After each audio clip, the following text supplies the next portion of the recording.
पादरी गङ्गाप्रसाद प्रधानको 170औं जन्मस्मृति हामीले काठमाडौँमा केही सीमित मिडियाकर्मी सञ्चारकर्मी साथीहरूको क्रिस्चियन सञ्चारकर्मी साथीहरूको भेलामा छोटो रूपमा एउटा अनौपचारिक कार्यक्रम सम्पन्न गरेर हामीले पादरी गङ्गाप्रसाद प्रधानले गर्नुभएका पत्रकारिताको क्षेत्रमा, बाइबल अनुवादको क्षेत्रमा, नेपाली भाषा साहित्यको क्षेत्रमा जुन खालको योगदान उहाँले गर्नुभएको छ त्यसको हामीले केही साथीभाइहरू बीचमा हामी आज बसेर काठमाडौँमा 4 जुलाईमा बसेर अनि सानो एउटा छलफल आयोजना गऱ्यौँ र त्यसमा पादरी गङ्गाप्रसाद प्रधानले गर्नुभएका केही उल्लेख्य योगदान छ। अब त्यो योगदान उहाँले त्यो ढुङ्गे युगमा उहाँले नेपाली समग्र पत्रकारिताको क्षेत्रमा, राष्ट्रिय पत्रकारिताको मूलधार पत्रकारिताको क्षेत्रमा उहाँले उल्लेख्य योगदान गर्नुभएको छ। मैले गत वर्ष पनि उहाँको 159औं जन्म स्मृति मनाइरहँदाखेरि हामी काठमाडौँमा एउटा बृहत कार्यक्रमको आयोजना गरेका थियौँ।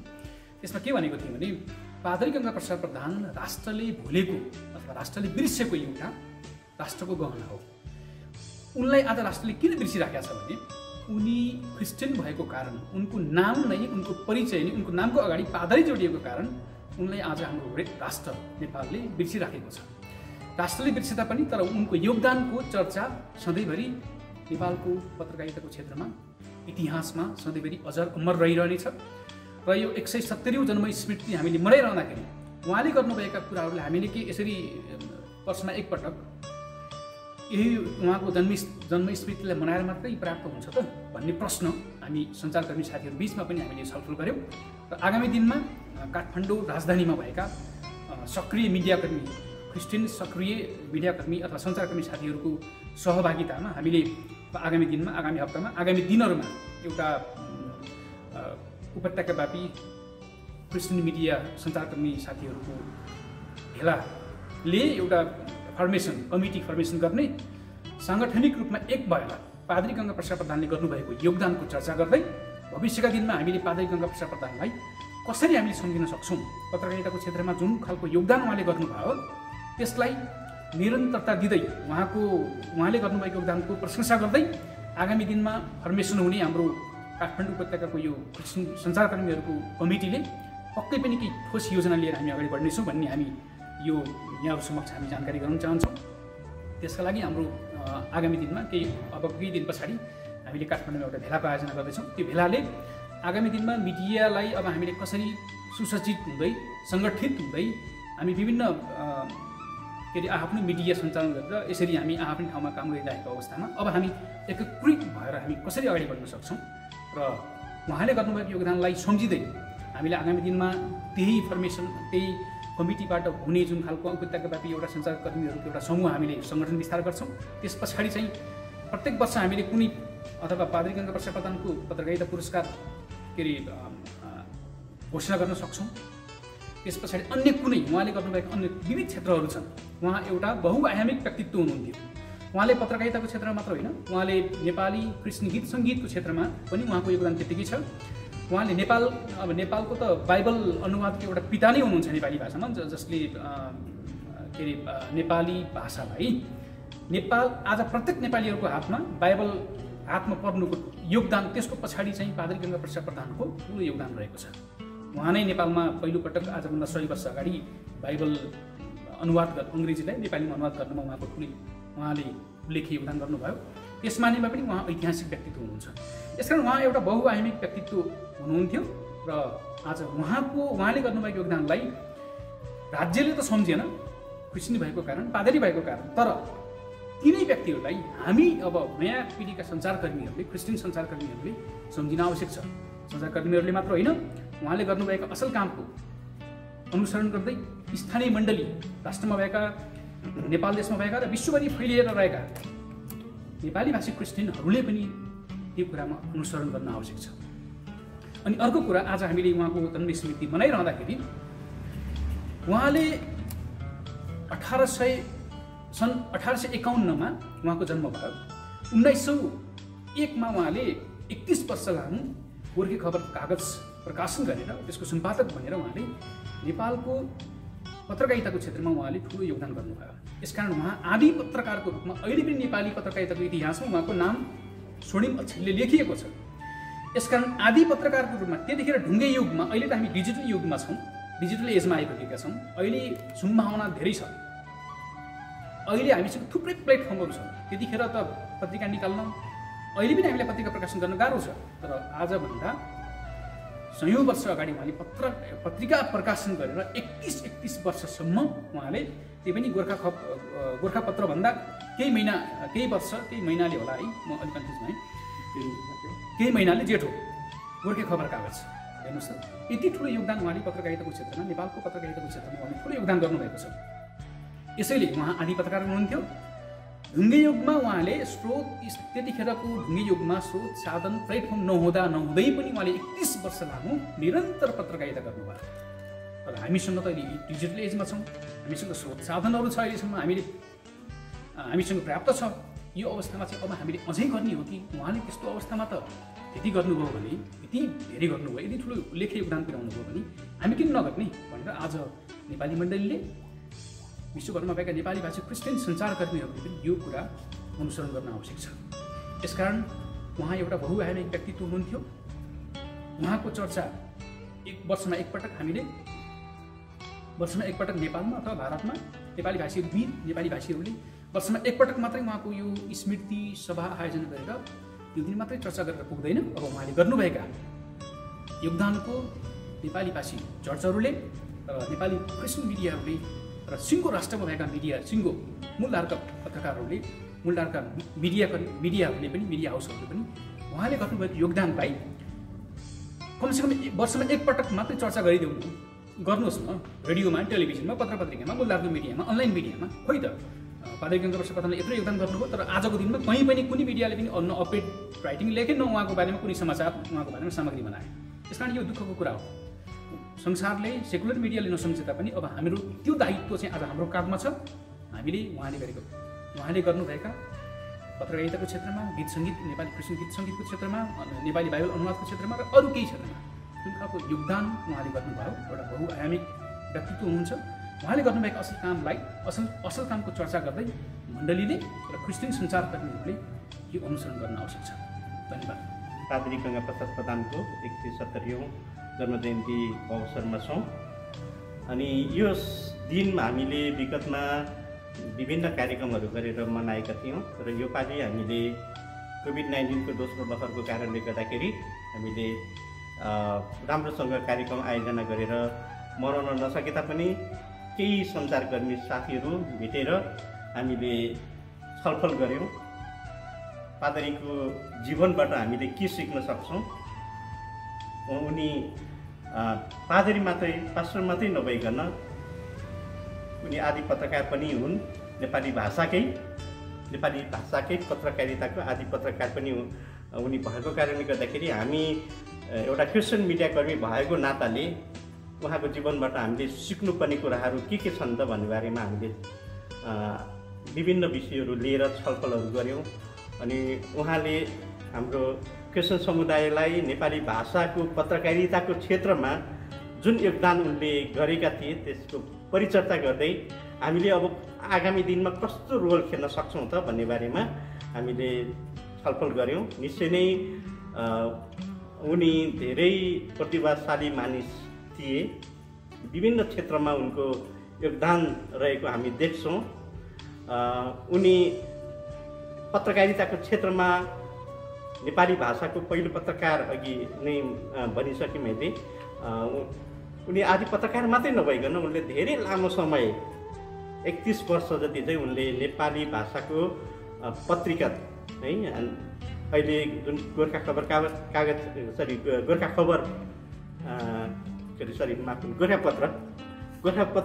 पत्रिका निस्कनुभन्दा पनि 4 महिना अगाडि उनले गोर्खे खबर कागज भन्ने पत्रिका निकाल्नु सुरु गरेका थिए र त्यो 31 वर्षसम्म त्यसलाई निरन्तरता उनले दिए।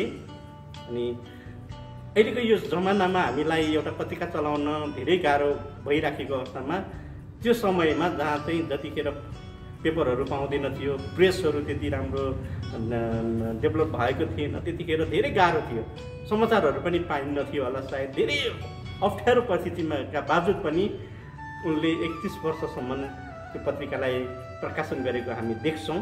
अनि त्यो कारणले गर्दाखेरि आज हामीलाई उनले गरेका कामले गर्दाखेरि प्रेरणा मिल्छ। म एउटा मिडियाको क्षेत्रमा, क्रिस्चियन मिडियाको क्षेत्रमा कार्यरत रहेको एउटा व्यक्ति भएको कारणले म उहाँमा गर्व गर्छु। किनभनेदेखि अहिले स्रोत साधनको समय जस्तो त्यतिखेर थिएन, त्यतिखेर धेरै गाह्रो थियो, तर पनि उनले जुन योगदान गरेका थिए त्यो एकदमै सराहनीय छ। अनि उहाँको जीवनबाट हामीले धेरै कुराहरू सिक्नुपर्ने छ र आगामी दिनमा हामीले रोल एउटा भूमिका खेल्नुपर्ने छ। विशेष गरेर हामी एउटा क्रिस्चियन मिडियाकर्मी भएको हिसाबले हामीले क्रिस्चियन समुदायको हक हितको लागि, त्यसको सुनिश्चितता गर्नको लागि र यो देशलाई एउटा समृद्धिशाली देश बनाउनको लागि हामीले पनि एउटा रोल, एउटा भूमिका खेल्नु आवश्यक छ। त्यो हामीले खेल्नुपर्छ है। अनि त्यति मात्र नै उनले धेरै अब बाइबल अनुवादका कुराहरूदेखि लिएर उनले सङ्गीतको क्षेत्रमा अनि त्यसै गरेर पठन होइन अध्यापनको कुराहरू पनि उनले गरेको हामी देख्छौँ। विभिन्न क्षेत्रमा चाहिँ उनको योगदान छ।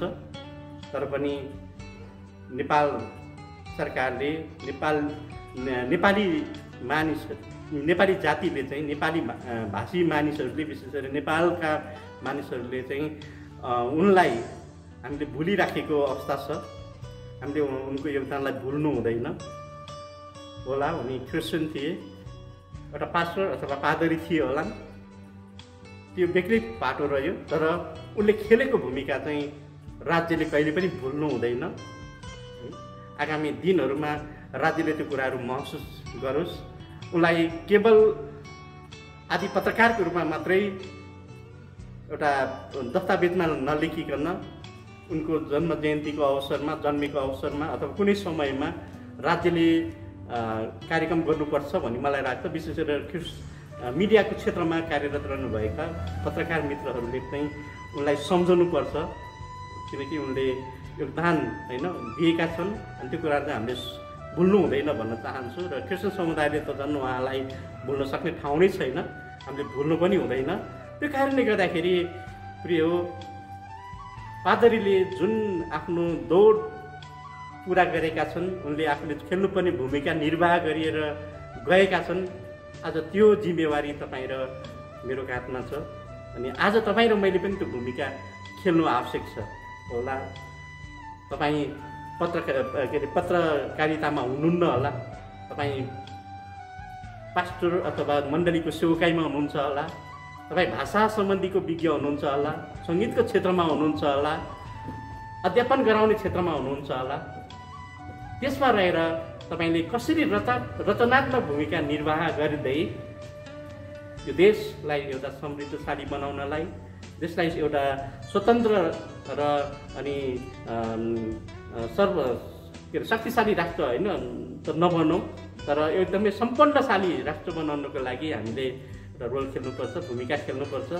र त्यति मात्र होइन, हामी इसाई भएको कारणले गर्दाखेरि पादरीको जीवनबाट हामीले नेपाली क्रिस्चियन समुदायलाई, विशेष गरेर नेपाली मण्डलीलाई हामीले अहिले पनि भूमिका होइन आफ्नो क्षेत्रबाट खेलेर निर्वाह गर्नुपर्छ। त्यो दायित्व आज तपाईँ र मेरो हातमा छ।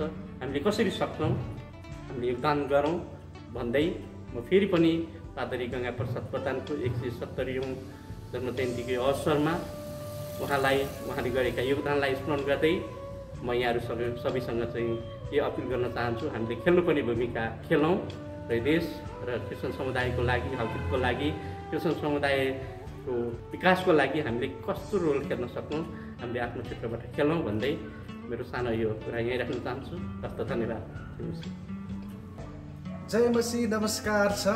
आज पादरी गङ्गा प्रसाद प्रधानको 170 वर्ष हामीले जन्म जयन्ती मनाइरहेका छौँ। यो उपलक्ष्यमा नेपाली मण्डलीहरूले सम्झिरहेका छन्, नेपाली जातिहरूले सम्झिरहेका छन्, क्रिस्चियनहरूले सम्झिरहेका छन्। उहाँको योगदान वास्तवमा ठुलो छ। कति व्यक्तिले चाहिँ बाइबलले भन्छ मानिसको प्रशंसा नगर। वास्तवमा मानिस र प्रशंसासँग सम्बन्ध छ। मानिसका कामको, मानिसको योगदानको चर्चा परिचर्चा गरिनुपर्छ। कति व्यक्तिले के भन्छन् भन्दाखेरि मानिसको धेरै प्रशंसा गर्नु हुँदैन, मानिसले गरेका कुराहरू त्यति चर्चा परिचर्चा गर्नु हुँदैन। तर जो व्यक्तिले थालनी गरेको छ, जो व्यक्तिको महत्त्वपूर्ण योगदान छ, विशेष गरेर क्रिस्चियन समुदायको लागि साथसाथै गैर क्रिस्चियन समुदायको लागि यो चाहिँ ठुलो महत्त्वपूर्ण दिन पनि हो।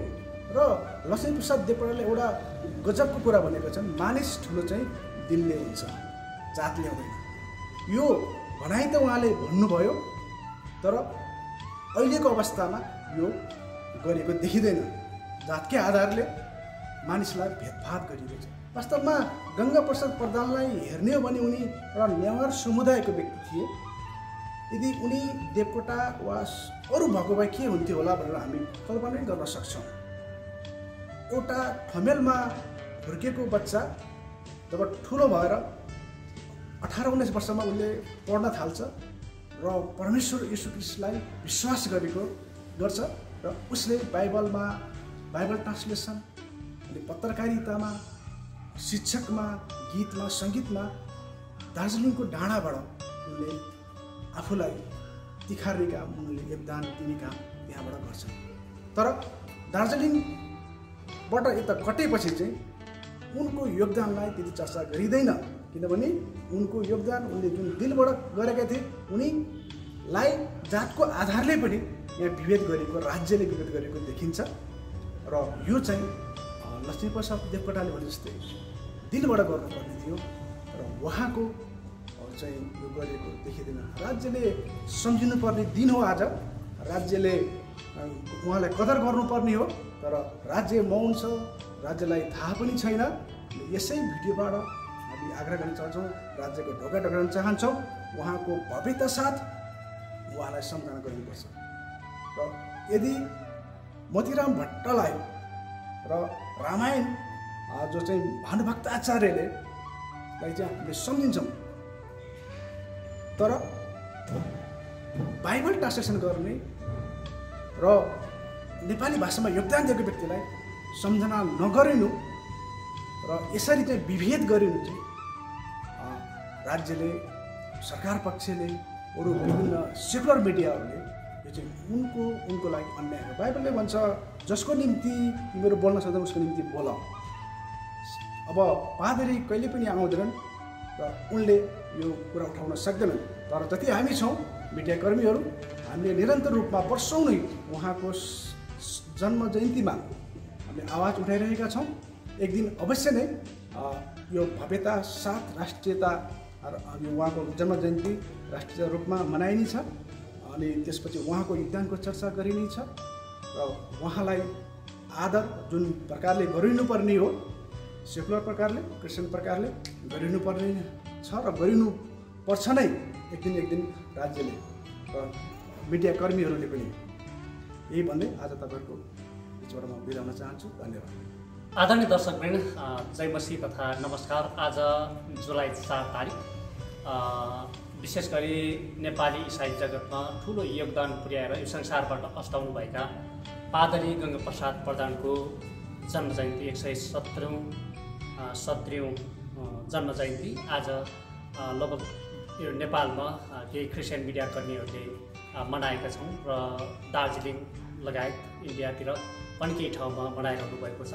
यो मनाउनु नितान्त आवश्यक पनि छ र विशेष गरी पादरी गङ्गाप्रसाद प्रधानले नेपाली साहित्य जगतमा कति योगदान पुर्याए भन्ने कुरा धेरैलाई थाहा भएको छैन, तर यो जानकारी हुन चाहिँ नितान्त आवश्यक छ। किनकि पादरी गङ्गाप्रसाद प्रधानले नेपालमा बाइबल अनुवाददेखि लगेर साहित्य क्षेत्रमा उहाँले पुर्याएको योगदान असाध्यै अतुलनीय छ र यो योगदानलाई नेपाली साहित्य जगतका मानिसहरूले मात्रै नभएर सिङ्गो नेपालीहरूले चाहिँ यसलाई चाहिँ मनन गर्नु आवश्यक छ। तर पादरी गङ्गाप्रसाद प्रधान एउटा इसाई जगतको व्यक्तित्व भएको कारणले सिङ्गो नेपालीले उहाँलाई अनुसरण गर्न नसकेको अवस्था छ र विशेष गरी राज्यले नै पादरी गङ्गाप्रसादलाई विभेद गरेको अवस्था देख्छौँ हामीले। किनकि पादरी गङ्गाप्रसाद प्रधान नेपालको एउटा नेवार समुदायको व्यक्ति भएको कारणले पनि उहाँलाई चाहिँ अलिकति विभिन्न कुराहरूले पछि पारिएको अवस्था पनि एक नजरले हेर्दाखेरि देखिन्छ र अर्को नजरले हेर्दाखेरि नेपाली इसाई जगतमा उहाँले ठुलो योगदान पुर्याएको कारणले क्रिस्चियन समुदायलाई हेर्ने दृष्टिकोण नेपाल सरकार लगायत नेपाली समुदायको नजर अलिकति फरक भएको कारणले पनि पादरी गङ्गाप्रसाद प्रधानलाई हेर्ने दृष्टिकोण फरक भएको कारणले उहाँ पछि पर्नु भएको देखिन्छ।